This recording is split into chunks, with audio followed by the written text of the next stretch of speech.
দূরত্ব আনবে।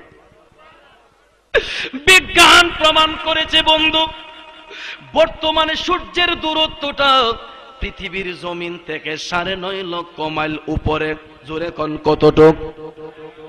বিজ্ঞান প্রমাণ করেছে বন্ধু, সূর্যের দূরত্বটা বর্তমানে পৃথিবীর জমিন থেকে 9.5 লক্ষ মাইল উপরে। বাবা গো, গভীর মনোযোগ, এই সূর্যের ভাউ পিঠের তাপটা এখন আমাদের গায়ে আসে না, উল্টো পিঠের তাপটা এখন আমাদের গায়ের মধ্যে আইসা লাগে। একটাবার ভাইবা দেখো বাবা, চৈত্র মাসে যখন কৃষক ভাইরা জমিনে কাজ করতে যায়, আকাশের রৌদ্রের তাপটা যখন চতুর্দিকে ছড়াইয়া দেয় গো, রৌদ্রের তাপটা যখন পিঠের মধ্যে লাগে, কৃষক ভাইদের কাছে মনে হয় পিঠটা যেন পুড়ে ছাই হয়ে যায়। এই 9.5 লক্ষ মাইল সূর্যের তাপটা যখন জমিনের মধ্যে লাগে, দেখবেন খালি পায়ে শুকনো বালির উপর দিয়ে হাঁটা যায় না, ঠিক কিনা বাবা? বড় লোকদের গায়ে যখন রোদের তাপটা লাগে গো, শরীর দিয়ে যখন ঘাম ঝরতে থাকে, দেখবেন বড় লোকরা গরমের তাপ সইতে না পেরে রুমের মধ্যে দামি দামি এয়ার কন্ডিশন লাগাইয়া রাখে। নবী আমার কান্দে, ডাক দিয়ে মায়ার নবী কই, আয়েশা ওই কঠিন কিয়ামতের ময়দানে আমার আল্লাহ জাহান্নামী লোকদের মাথার মাত্র 3 ইঞ্চি পরিমাণ দূরে আকাশের সূর্যটার উল্টো পিঠ নয়, বরং ভাউ পিঠটা ধরে রাখবে গো। মুফাসসিরিনে কেরাম বর্ণনা করেন, চুলার মধ্যে ভাত পাক করলে ভাতের ফ্যান গোলা যেই রকম ঠকবক করে গো, জাহান্নামী লোকদের মাথার মগজটা ভাতের ফ্যানের মতো ঠকবক ঠকবক করে। ও বন্ধুরা, ভাতের ফ্যানের মতো জাহান্নামী লোকদের মাথার মগজটা ঠকবক করবে গো। মায়ার নবী দয়ার নবী ডাক দিয়ে কই, আয়েশা মানুষ তখন আপন আপন ঘামের মধ্যে ডুবে থাকবে, সূর্যের তাপটা যখন মাথায় দেয়া হইব, মানুষের শরীর দিয়ে এমন ভাবে ঘাম ঝরতে থাকবে, কারো কোটি দেশ পর্যন্ত, কারো হাঁটু পর্যন্ত, কারো কোমর পর্যন্ত, কারো গলা পর্যন্ত মানুষ আপন আপন ঘামের মধ্যে ডুবে থাকবে। মাইশা সিদ্দিকা বলে, নবী গো, এই কঠিন মুহূর্তে কেউ কি কারো কথা স্মরণ রাখতে পারবে? নবী আমার কান্দে, আল্লাহু আকবার বলেন। মায়ার নবী দয়ার নবী ডাক দিয়া কই, আয়েশা 3টা জায়গার মধ্যে কেউ কারো কথা স্মরণ রাখতে পারবে না। জোরে বলেন কয়টা? আরো জোরে কোন কয়টা? আমার কথা বুঝতে অসুবিধা হচ্ছে বাবা? ওরে ফালতু কথা আমি চৌধুরী বলার অভ্যাস নাই গো, কিচ্ছা কাহিনী আমি সুন্দর করে বলতে পারি না বাবা। কোরআন হাদিস ভিত্তিক কিছু কথা আপনাদেরকে শোনাইয়া যেতে চাই, কষ্ট হবে না ভাই।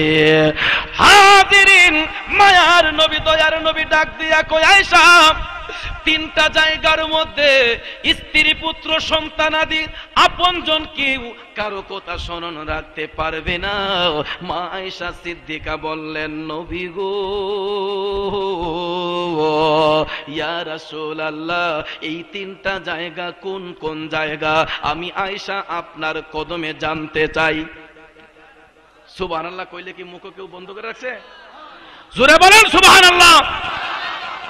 আমার ভাইয়েরা, বন্ধুরা, বাবারা, নবী আমার ডাক দিয়া বলে, আয়েশা গো, সর্বপ্রথম জায়গাটা হবে ওই জায়গা মিজানের পাল্লায়।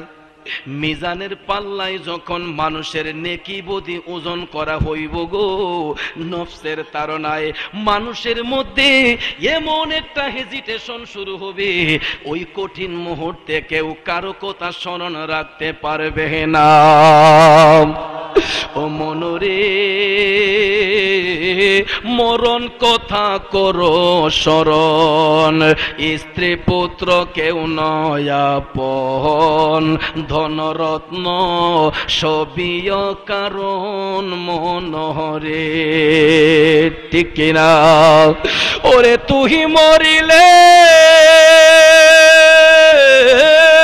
তুই মরিলে সঙ্গের সাথী হইবে না একজন সেকেন্ড কইরে পাগল মন একবার ভাবলে না রে তোর হইব রে মরণ আল্লাহু আকবার বলেন ও মনরে হঠাৎ এসে আজরাইলে ফাঁসি দিব তোমার গলে শেষ করিব অসাদের জীবন মনরে ঠিক কিনা বাবা মালাকুল মউত আজরাইল যখন হাজির হইব রে একটা সেকেন্ডের অনুমতি কারো থেকে নেওয়ার প্রয়োজন তার হবে না কিন্তু বর্তমানে দেখবেন বাবা কেউ যদি বাংলাদেশের মাননীয় প্রধানমন্ত্রীর সাক্ষাৎ করতে চায় জায়গায় জায়গায় গেট পাস লাগে কিনা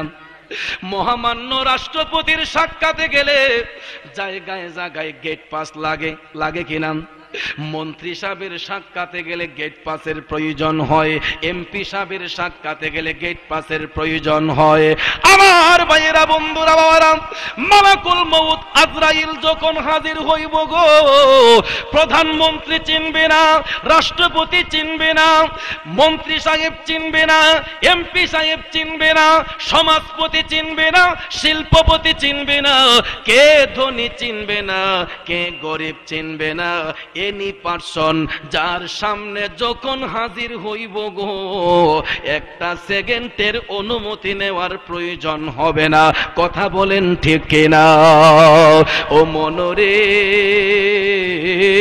হঠাৎ এসে আজরাইলে ফাঁসি দিব তোমার গলে শেষ করিব অসাদের জীবন মনরে ওরে দম থাকিতে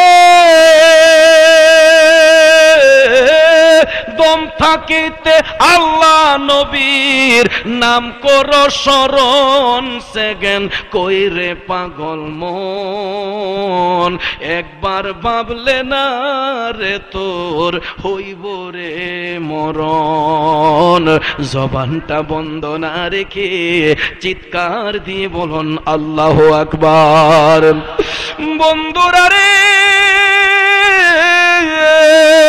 ও মুরব্বী বাবারা আমার সম্মানিত মা বোনেরা যারা শুনছেন গো বলতেছিলাম কি মিজানের পাল্লায় নেকি বদি যখন ওজন করা হইব নফসের তাড়নায় মানুষের মধ্যে এমন একটা ভয়ভীতি শুরু হয়ে যাবে এই কঠিন মুহূর্তে স্ত্রী পুত্র সন্তান আদি আপনজন বলতে কেউ কারো কথা স্মরণ রাখতে পারবে না জোরে জোরে কোন আল্লাহু আকবার মা আয়েশা সিদ্দিকা বললেন নবী গো 2 নম্বর জায়গাটা কোন জায়গা গভীর মনোযোগ নবী আমার ডাক দিয়া বলে আয়েশা 2 নম্বর স্থানটা হবে ওই জায়গা গো যখন বান্দার আমলনামা হাতে দেয়া হইব আল্লাহু আকবার কোন আমলনামা দেবার সময় মানুষের মধ্যে এমন একটা কম্পন শুরু হবে রে তার নেকের পাল্লা বাড়ি হয় তাকে নেক আমল দেয়া হয় নাকি বদ আমল দেয়া হয়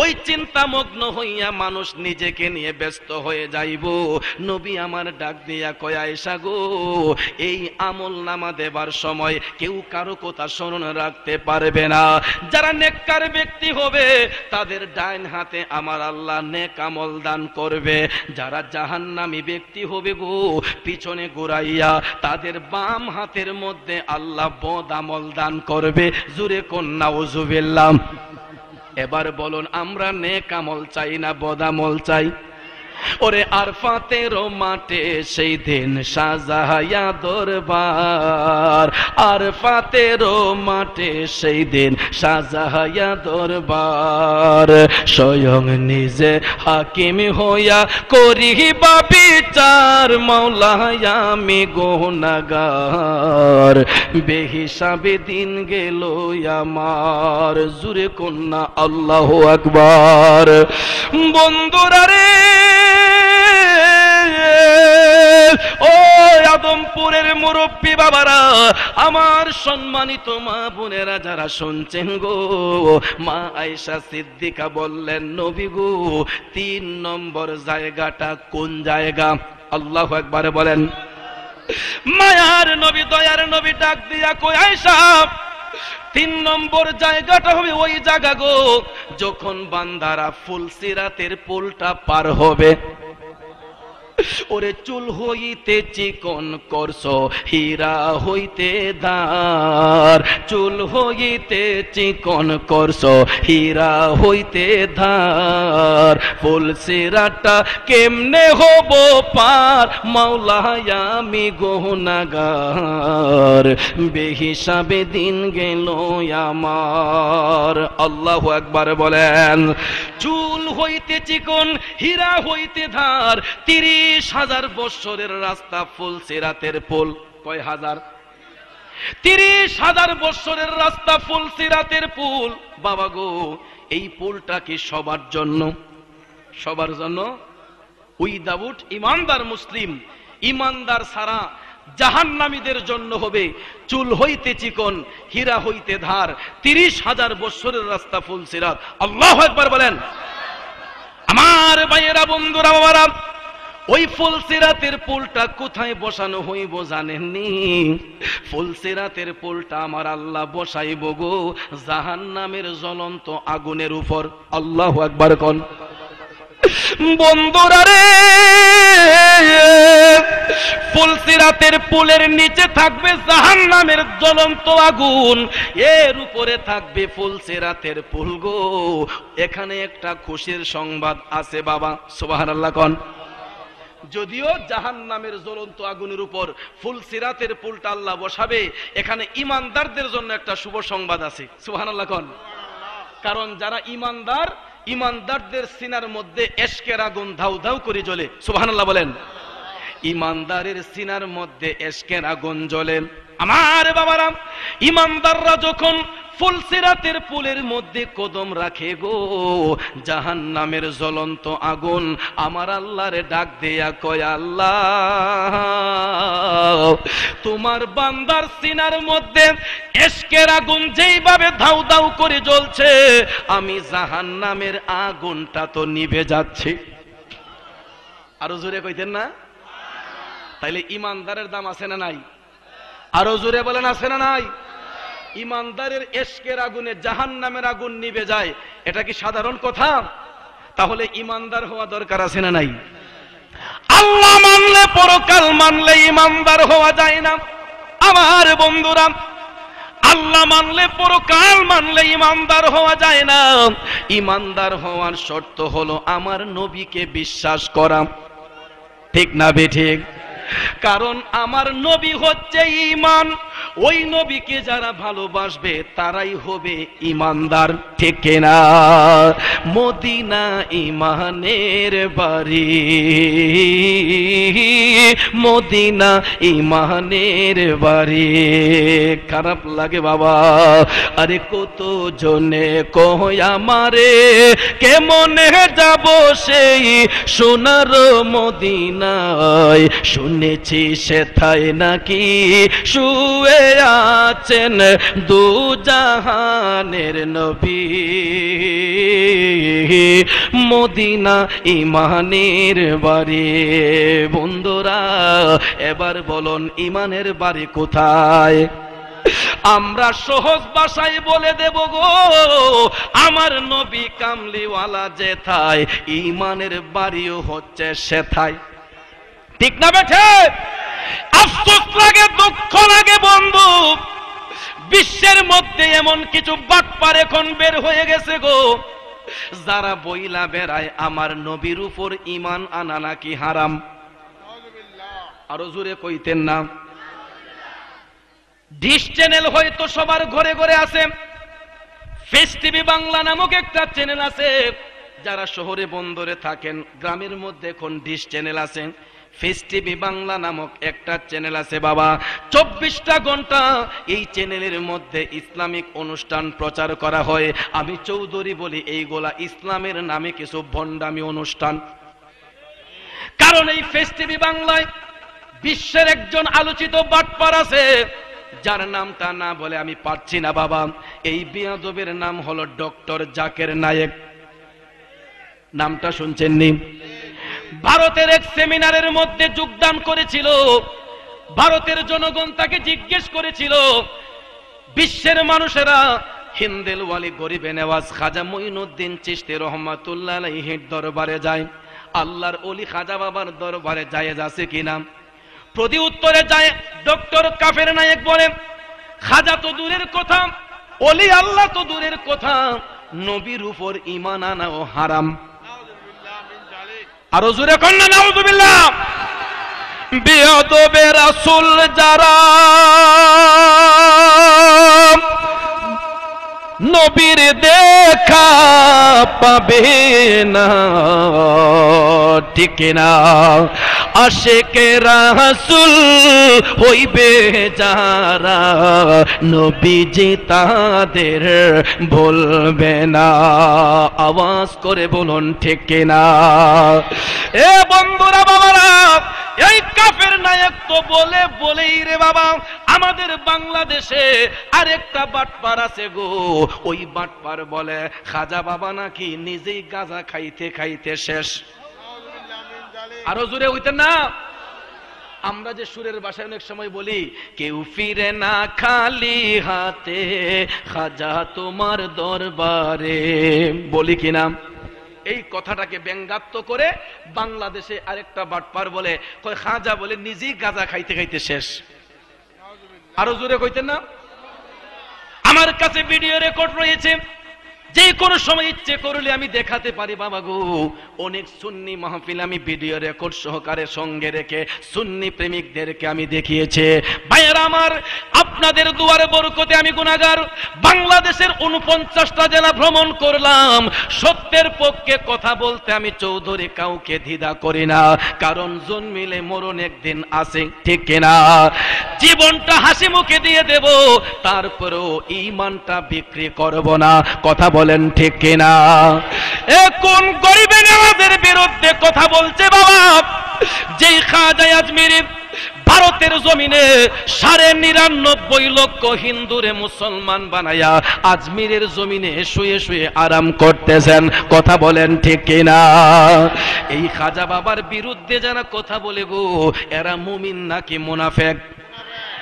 আরে গরিবে নেওয়াজ হিন্দেল ওয়ালি খাজা বাবাকে আল্লাহ কত ভালোবাসতেন, একটু বললে কি কষ্ট হবে? বাবা কিতাবের নাম হচ্ছে আনিসুল আরওয়া, কিতাবের নাম হচ্ছে আনিসুল আরওয়া। ওই কিতাবটা আমার খাজা বাবার লিখিত কিতাব। একটু মনোযোগ ও আদমপুরের সুন্নি জনতা, খাজা গরিবে নেওয়াজ মঈনুদ্দিন চিশতি রহমাতুল্লাহ আলাইহির পীর ও মুর্শিদের নাম হলো খাজা উসমান হারুনি, ঠিক কিনা? আরে মনোযোগ, মুরিদ যত বড় কামেল হোক না কেন, মুর্শিদের সামনে মুরিদ হলো ছোট্ট একটা আসামি। কথা বলেন? মুরিদ যত বড় কামেল হোক না কেন গো, মুর্শিদের সামনে মুরিদ হলো ছোট্ট একটা আসামি। আমার গরিবে নেওয়াজ খাজা বাবা কত বড় একজন আল্লাহর ওলি, কিন্তু আপন মুর্শিদ খাজা উসমান হারুনির বাড়িতে গেলেন গোলামি করার জন্য। সুবহানাল্লাহ। গভীর মনোযোগ ভাইরা, খাজা মঈনুদ্দিন চিশতি আপন মুর্শিদ উসমান হারুনির বাড়িতে গেলেন গোলামি করার জন্য। আমার গরিবে নেওয়াজ খাজা মঈনুদ্দিন চিশতির কাজ হলো আপন মুর্শিদের জামা কাপড় গোলা ধৌত করা। ওরে আমি তোমার সেবা করব আমার গরিব আইলে, বড় লজ্জা পাইব রে খাজা তোমারে না পাইলে। খারাপ লাগছে বাবা। মনোযোগ, গরিবে নেওয়াজ আপন মুর্শিদের জামা কাপড় ধুইতেছেন। এই হঠাৎ একদিন দেখা যায় বাবা গো, একজন পর্দানসীন মা দুইটা চোখের পানি ছেড়ে কান্দা কান্দা আল্লাহর ওলি খাজা উসমান হারুনির বাড়িতে গেল। সুবহানাল্লাহ কোন। পর্দানসীন মা চোখের পানি ছেড়ে কান্দা কান্দা খাজা উসমান হারুনির বাড়িতে যাইয়া মহিলা মা চিৎকার করে ডাক দিল, হুজুর আমার মনে অনেক দুঃখ যন্ত্রণা হুজুর, আমি অনেক বড় একটা আশা নিয়ে আপনার দরবারে আসলাম। খাজা উসমান হারুনি কই মা এমন কি আশা তুমি নিয়ে আসলা গো? এবার দরদি মা চোখের পানি ছেড়ে কান্দা কান্দা বলে, হুজুর আজকে অনেক বছর আমি স্বামী সংসার করতেছি, এই পর্যন্ত কোন জাদুমণির মুখ দেখতে পাইলাম না। হুজুর আমার প্রাণের স্বামী বলেছে এবার যদি আমি মায়ের গর্ভ হতে কোনো সন্তান না আসে ওই স্বামী আমারে নিয়ে সংসার করবে না, তালাক দিয়ে বাড়ি থেকে বের করে দিবে। চিৎকার দিয়ে বলুন নাউজুবিল্লাহ। বন্ধুরা রে, ও মুরব্বী বাবারা, আমার সম্মানিত মা বোনেরা যারা শুনছেন গো, দরদি মা হাউমাউ করে কান্দে আর কয়, হুজুর আপনি তো আল্লাহর একজন ওলি, একটু মুরাকাবা কইরা দেখেন না আল্লাহ তাআলা আমি মায়ের আশাটা পূরণ করবে কি করবে না। আল্লাহর ওলিদেরকে এই পাওয়ার আমার আল্লাহ দিয়েছেন কিনা?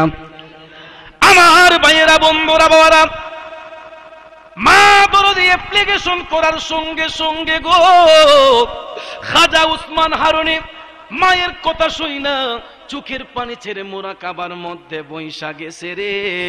আল্লাহর ওলি খাজা উসমান হারুনি মুরাকাবার মধ্যে বৈশা যখন মালিকের সান্নিধ্যে যখন চইলা গেল গো, আধ্যাত্মিক কালেকশন যখন মৌলার সঙ্গে ফিট হয়ে গেছে, উসমান হারুনি মৌলার সঙ্গে কথা বলতেছে। আধ্যাত্মিকভাবে আল্লাহ তাআলা উসমান হারুনির কলবের মধ্যে প্রশ্নের উত্তর জাগ্রত কইরা দিছে গো। এবার মুরাকাবা মুশাহেদা শেষ করিয়া খাজা উসমান হারুনি দুইটা চোখের পানি ছেড়ে কান্দে, মা বাড়িতে চলে যাও গো মা, তুমি বাড়িতে চলে যাও। দরদি মা কান্দে আর কয়, হুজুর অনেক বড় আশা নিয়ে আপনার দরবারে আসলাম, আমারে নৈরাশ করে আপনি ফেরাইয়া দিবেন না। হুজুর যতক্ষণ উত্তর না বলবেন আমি মা আপনার দরবার ছেড়ে যাইব না।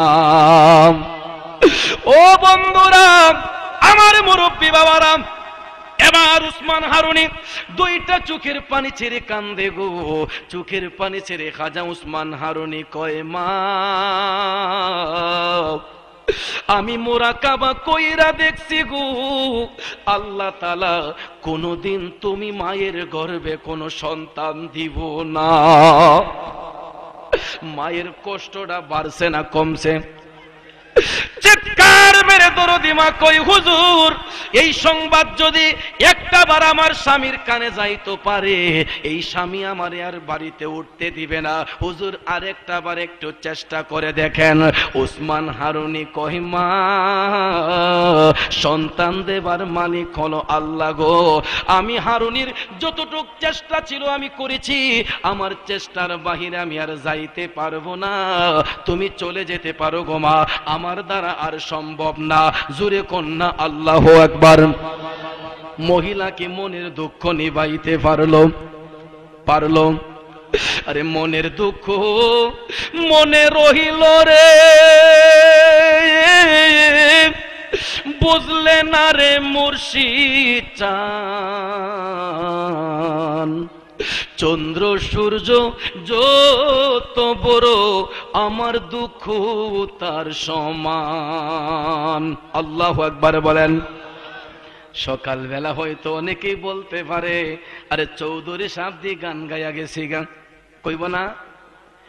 আমি চৌধুরী কিসের গান গাই, কোন কথা সুর দিয়া বলি একটা বার বুঝার চেষ্টা করবেন না।